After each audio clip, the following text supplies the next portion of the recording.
ఇన్ని రోజులు మనతో మంచిగా ఉండి మనతో గంటలు గంటలు మాట్లాడి సడన్ గా చేంజ్ అయిపోవడం, ఇన్ని రోజులు నువ్వే లోకం అన్నట్టుండి సడన్ గా నిన్ను గ్రాంటెడ్ తీసుకోవడం, రోజుకు 2 గంటలు 3 గంటలు ఫోన్ లో మాట్లాడిన వాళ్ళు 1 నిమిషం కూడా మాట్లాడడానికి టైం ఇవ్వకపోవడం, మెసేజ్ కి రిప్లై వెంటనే ఇచ్చేటోళ్ళు ఇప్పుడు మెసేజ్ చూసి కూడా పట్టించుకోకపోవడం, వాళ్ళ లైఫ్ లో జరిగేవన్నీ నీతో షేర్ చేసుకునేటోళ్ళు సడన్ గా ఏమీ షేర్ చేసుకోకపోవడం, ఈరోజు ఎట్లా గడిచింది ఏమైంది అని నీకు అడిగేటోళ్ళు సడన్ గా నీకు ఏమీ అడగకపోవడం.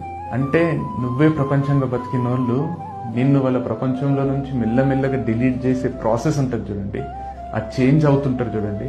ఆ చేంజ్ ఎందుకు అవుతున్నారు ఏమీ చెప్పకపోవడం, నీ మాటల్ని ఫుల్ ఎంజాయ్ చేసేటోళ్ళు, నీ కష్టాలని వాళ్ళ కష్టాలుగా ఫీల్ అయ్యేటోళ్ళు సడన్ గా నువ్వేదైనా చెప్తుంటే ఏంది నసా అని బిహేవ్ చేస్తుంటారు చూడు, అది పెట్టే నరకం ముందు వాళ్ళు వదిలేసి వెళ్ళిపోవడం బెటర్ అనిపిస్తుంది.